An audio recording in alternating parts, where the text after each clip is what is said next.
To embark on a study of Alexander Pushkin's Eugene Onegin is to enter the beating heart of Russian literary consciousness. Published in full in 1833, this seminal work stands not merely as a novel or a poem but as a hybrid literary monument. The very first of its kind in Russian letters, melding narrative depth with lyrical precision. Our research aims to comprehensively understand the text as a foundational work in Russian literature, examining its formal innovations, its exploration of profound psychological and cultural themes, and its enduring legacy through interdisciplinary lenses.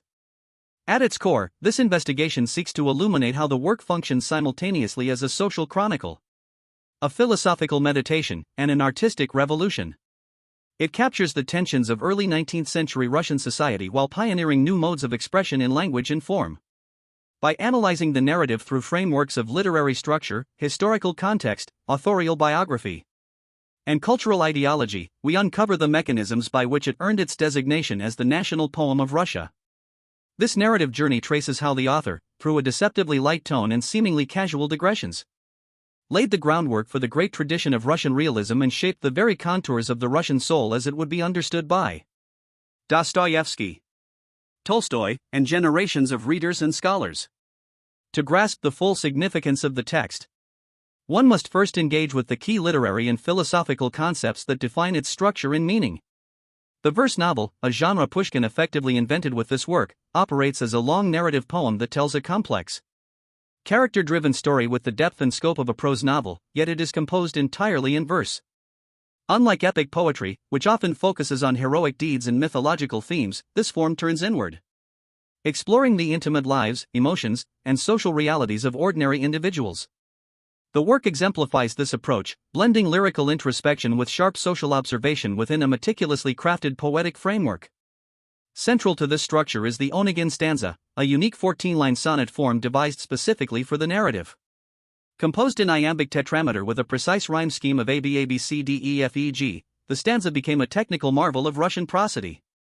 Its tight architecture allowed for rhythmic fluency while accommodating philosophical asides, narrative progression, and emotional nuance. The thematic core revolves around the Russian soul and the superfluous man.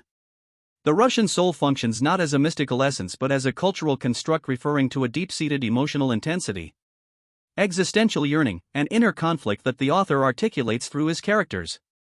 It manifests as a profound sense of dissatisfaction with both self and society, a longing for meaning amid spiritual dislocation.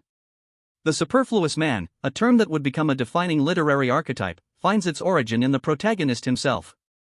He represents an intelligent, educated nobleman disillusioned by the emptiness of aristocratic life, paralyzed by intellectual overdevelopment and incapable of meaningful action. Literary realism within the narrative emerges through psychological authenticity and meticulous social detail rather than stark naturalism. It weaves romanticism with realistic portrayal, anticipating the full flowering of the realist tradition. The world in which the novel was conceived was a Russia transformed by war, reform, and ideological ferment. The early 19th century, particularly the decades following Napoleon's 1812 invasion of Russia, witnessed a seismic shift in national identity. The successful defense galvanized a sense of pride, yet it also exposed deep fissures between tradition and modernity, autocracy and Enlightenment ideals. The nobility lived in a state of cultural duality, educated in French and dressed in Western fashions, acting as both products and agents of Peter the Great's centuries-long project of westernization. Yet this cosmopolitan elite remained rooted in a feudal system sustained by serfdom, a contradiction that bred ideological dissonance and personal alienation. St. Petersburg symbolized this western-facing aspiration, a city built on swamps by imperial decree and serving as a monument to rational order. In stark contrast, the rural countryside represented a traditional, insular, and spiritually grounded Russia. The author juxtaposes these worlds through the protagonist's journey from urban salons to provincial estates, highlighting the psychological rift between sophistication and authenticity. The era was shaped by Romanticism, yet emerging alongside it was a growing call for social critique and psychological depth. The Decembrist uprising of 1825, led by liberal nobles seeking constitutional reform, underscored the political tensions beneath aristocratic life. Pushkin's Exile from 1820 to 1823 revealed the autocracy's intolerance for dissent. It was within this climate of repression and cultural hybridity that the narrative emerged, documenting the values and inner conflicts of a class caught between inherited tradition and imported ideology. Alexander Pushkin was not merely an observer of society, but a force shaped by and shaping it. Born in 1799 into a noble family with African ancestry through his maternal great-grandfather, Abram Ganable, he carried a unique identity in a rigidly hierarchical society. Educated at the prestigious Tsarskoye Selo Lyceum, he emerged as a prodigious poetic talent marked by a rebellious spirit and a commitment to personal freedom. His defiance of authority quickly drew imperial attention. Between 1820 and 1823, he was exiled to southern regions including the Caucasus and Crimea, ostensibly for his politically subversive poetry. Far from silencing him, this period proved creatively fertile. Removed from the capital's constraints, he immersed himself in the landscapes and histories of southern Russia, experiences that deepened his understanding of national identity. It was during and after this exile that he began composing his masterpiece, a project he worked on intermittently from 1823 to 1831. The novel became a mirror of his own intellectual evolution, reflecting his ambivalence toward the aristocracy and his exploration of love, regret, and self-awareness. Deeply influenced by European masters like Byron, Goethe, and Chateaubriand, he nonetheless sought to create something distinctly Russian. He rejected the ornate diction dominant in earlier literature, opting instead for the living vernacular. This linguistic democratization was itself a political act. His personal philosophies resonate throughout the text, and his protagonist often contains autobiographical traces of the poet's own disillusionment and complex relationships with society. In 1833, the author completed what would become the cornerstone of modern Russian literature. It exists in the liminal space between genres, crafted across 8 chapters of meticulously structured stanzas. At the heart of this innovation lies the signature stanza form, a structure invented specifically for the work. Each stanza consists of 14 lines written in iambic tetrameter, adhering to the precise rhyme scheme of ABABCDEFEG. The first 4 lines employ alternating rhymes, creating a rhythmic dance between tension and resolution. The middle couplets often provide commentary or pivot the emotional tone, while the final tercet delivers closure. This intricate architecture allowed the author to balance narrative progression with lyrical meditation. The story unfolds through a first-person narrator whose voice is intimate, self-aware, and frequently ironic. These lyrical digressions are essential to the novel's texture, weaving together personal confession and social critique. The narrative moves seamlessly between moments of high drama and quiet, almost cinematic scenes of everyday life.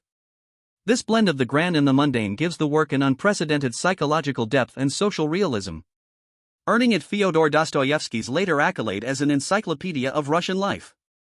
While the text carries the emotional undercurrents of Romanticism, it simultaneously lays the groundwork for the rise of Russian literary realism in the 19th century. What distinguishes the work as a precursor to realism is its meticulous attention to social detail and character interiority. The narrative is populated with recognizable people shaped by the customs and limitations of their time. Tatyana's famous letter is not only a climactic moment of emotional vulnerability but also a document of cultural collision. Her feelings are universal, yet her expression is filtered through the romantic novel she has read, revealing how literature shapes identity. The author renders this with delicate irony, neither mocking her nor indulging in sentimentality. The novel's influence on later realist giants is unmistakable.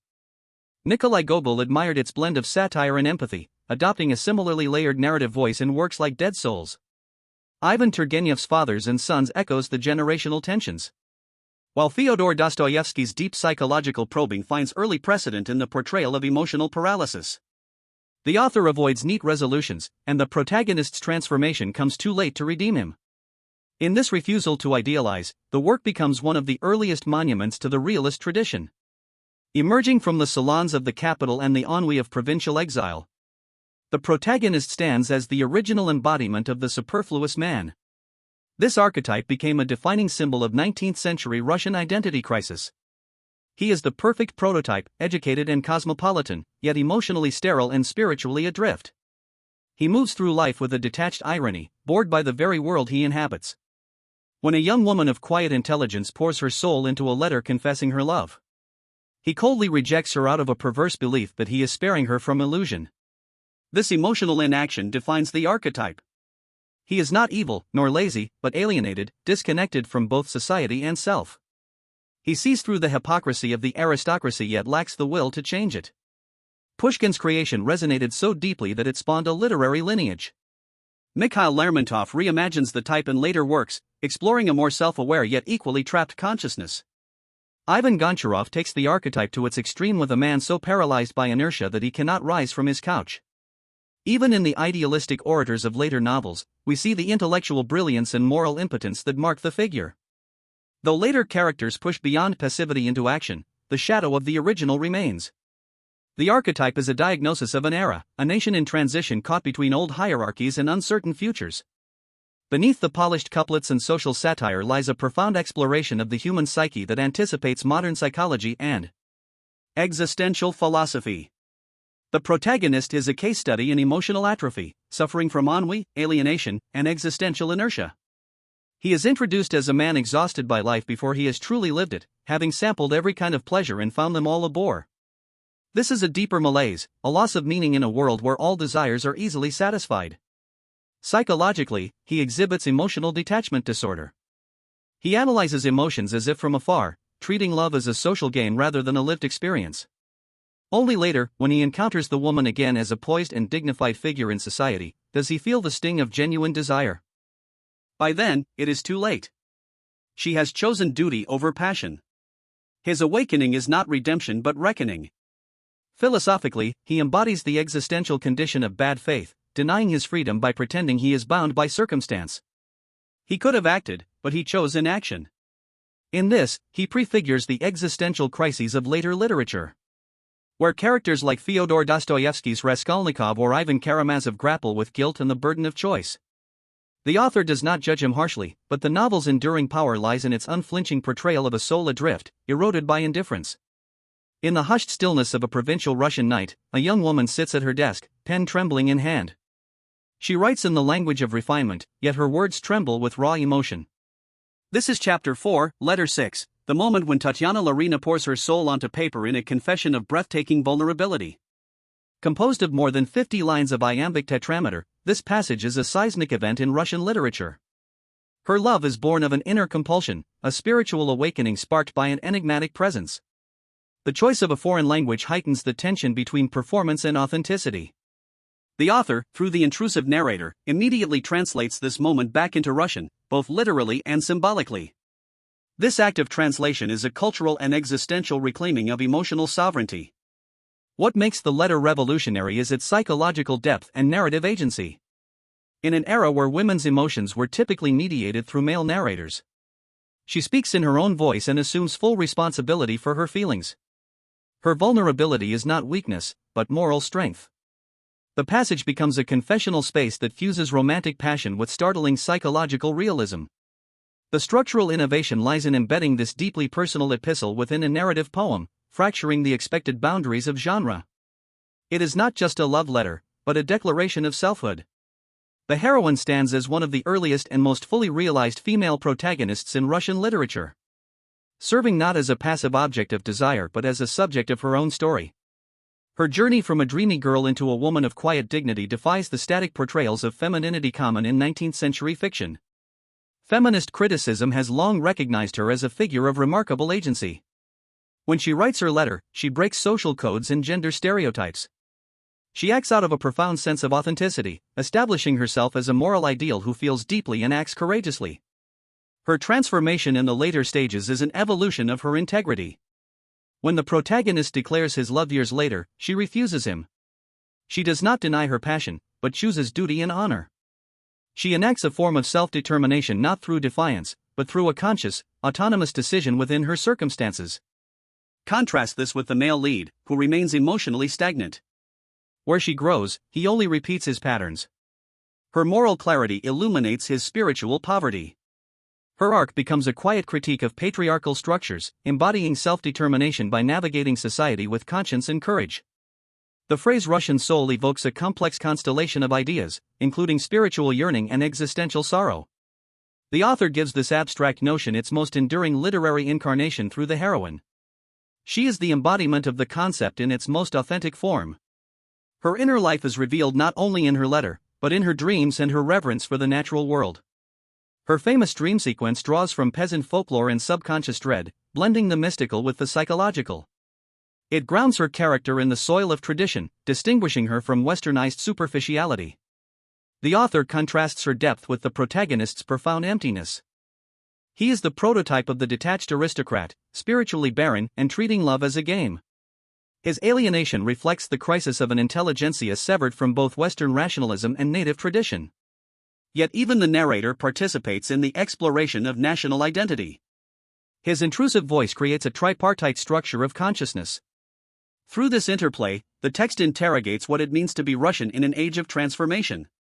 The narrative suggests that authenticity lies in embracing emotional truth and moral responsibility, qualities embodied by the female lead.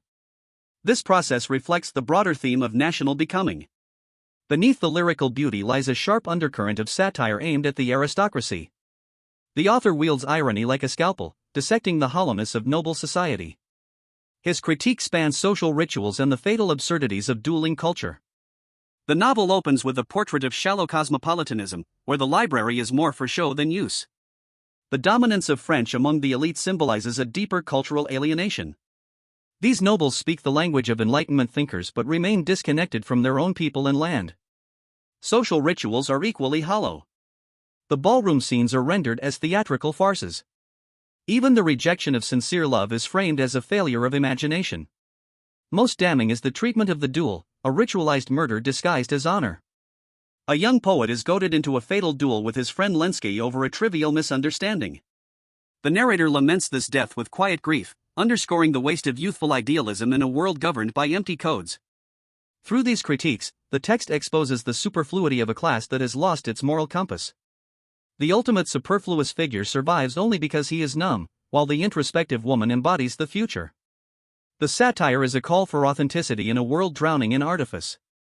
Since its serialized publication beginning in 1825, the work has reverberated across artistic forms and national borders. Composed in the elegant stanza, the masterpiece did not confine itself to the page. The 19th-century operatic adaptation by Pyotr Ilyich Tchaikovsky in 1879 marked a pivotal moment in its cultural afterlife. Tchaikovsky's Eugene Onegin transformed the ironic narrative voice into lyrical pathos, centering the emotional world with a famous letter scene. This shift demonstrates how reception practices actively reconstitute meaning. Audiences heard her confession and internalized her longing. The ballet adaptation in 1965 further expanded the narrative's emotional reach, using gesture and movement to explore psychological depth. In film, adaptations have reimagined the setting and tone, reflecting what reception studies illuminate. Academic discourse has treated the novel as a mirror, canonizing it as a foundational text of national literature. Yet its global migration reveals how linguistic and cultural filters reshape its meaning. Translators grapple with replicating the complex stanza and conveying the author's playful irony across cultural boundaries. Entering the 21st century, the text has become a site of interdisciplinary excavation. Postcolonial readings interrogate the imperial context, questioning how the author navigates identity within a Eurocentric aristocracy. These perspectives challenge the romanticization of the landowning class and expose the text's complicity in silencing non-dominant voices. Psychoanalytic approaches probe the unconscious motivations of the protagonists. Through the lens of humanistic psychology, the female lead emerges as a figure in pursuit of self-actualization. Her journey reflects an evolution where inner integrity triumphs over external expectation. The male lead embodies psychological reactance, where rejection of norms leads to isolation. Digital humanities have enabled new forms of textual analysis, mapping linguistic patterns against contemporary literary production. Discourse analysis reveals how dialogue constructs social roles. Feminist criticism has been particularly transformative, repositioning the famous letter as a subversive text that challenges gender stereotypes and asserts female subjectivity. Yet scholars also caution against idealizing her final rejection, noting how her moral victory is constrained by class and marital fidelity, raising questions about the limits of agency within rigid social structures. Despite its acclaim, the work remains a contested text. Critics debate whether the protagonist is a product of alienation or a proto-modern individual struggling with authenticity. The term superfluous man finds its archetype here, yet some argue the label romanticizes ennui and excuses moral failure. His boredom is ethical, revealing a refusal to engage meaningfully. The heroine's final rejection has similarly sparked divergent interpretations. Some celebrate her restraint as moral courage, while others mourn it as the defeat of love. Readers often relate to characters as if they were real people, and the female lead evokes deep emotional investment. Moreover, the novel's nostalgic tone can obscure its class biases. The rural backdrop remains largely invisible, and the narrative centers elite consciousness. Critics argue that this selective focus limits the claim to represent the national soul in its totality, suggesting instead a partial, privileged vision. Recent research in cognitive and affective sciences offers compelling insights into why the novel continues to resonate. Neuroscientific studies reveal that epistolary passages trigger heightened activity in brain regions associated with empathy. When readers encounter the confession, they simulate the vulnerability. Psychological studies confirm that readers form parasocial relationships with fictional characters who are flawed yet self-aware. The male lead invites identification because his inner conflict reflects universal struggles. The author's conversational narrative voice activates social cognition, making the experience feel like a dialogue with a trusted friend. Furthermore, the novel's emotional power is amplified by its use of symbols. Discourse analysis shows how these symbols connect personal feelings to collective myths. Ultimately, the work endures because it sustains a dynamic space for meaning-making, continually inviting engagement and challenging the souls it touches. The novel stands at a pivotal crossroads, resonating across global literary traditions. The protagonist is the archetypal figure of cultivated indifference and emotional detachment. His origins are deeply entwined with the Romantic tradition, particularly the Byronic hero. Like the brooding figures of Byron, he is alienated from society and shaped by personal disillusionment. Yet unlike those heroes who flee into dramatic acts of defiance, he remains trapped in a cycle of apathy. The trajectory continues into later European literature. Flaubert's 1869 novel presents a French counterpart similarly paralyzed by indecision. Both characters embody the crisis of the educated elite. Even more telling is the comparison with Robert Musil's work from 1930 to 1943. Musil's protagonist, like Onegin, is a man of intellect who finds himself adrift in a fragmented modern consciousness. The superfluous archetype thus evolves from romantic irony into modernist anomie. Through these comparisons, the figure emerges as a foundational node in a transnational network of literary disillusionment. The enduring complexity of the text makes it an ideal candidate for digital and computational literary analysis. Recent advances in corpus linguistics and stylometry have begun to unlock patterns within the verses.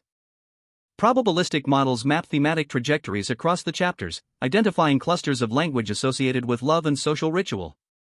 Sentiment analysis reveals a striking oscillation in emotional valence. The famous letter registers as intensely positive, while the rejection and wanderings are marked by prolonged negative sentiment. Stylometric analysis illuminates the narrative artistry by tracing the evolution of character voices. The protagonist's speech reflects rational detachment, while the poet's outbursts exhibit emotional volatility. Digital editions enhanced with semantic tagging allow for multimodal analysis. These tools facilitate comparative studies of translation choices and enable intertextual mapping of references to European literature. Manuscript studies have revealed subtle revisions in drafts, underscoring the importance of integrating computational methodologies into literary scholarship. The future of scholarship lies at the intersection of computational innovation and cross-cultural inquiry. Artificial intelligence-driven character network analysis could revolutionize our understanding of narrative structure. Modeling relationships as dynamic networks allows researchers to visualize social topology and map emotional valence. Translation variability studies offer rich potential. Computational comparison of multiple translations could identify patterns in semantic fidelity and cultural localization. These studies could examine collaborative translation practices that reflect contemporary engagement. Cross-cultural reader response experiments could explore how different audiences interpret key moments. Digital literacy research suggests readers engage through context-specific strategies. Integrating multimodal analysis of adaptations in opera and film would allow for intersemiotic translation studies, reflecting evolving cultural values regarding gender and national identity. The masterpiece is more than a novel in verse. It is a literary laboratory where form, psychology, and cultural critique converge.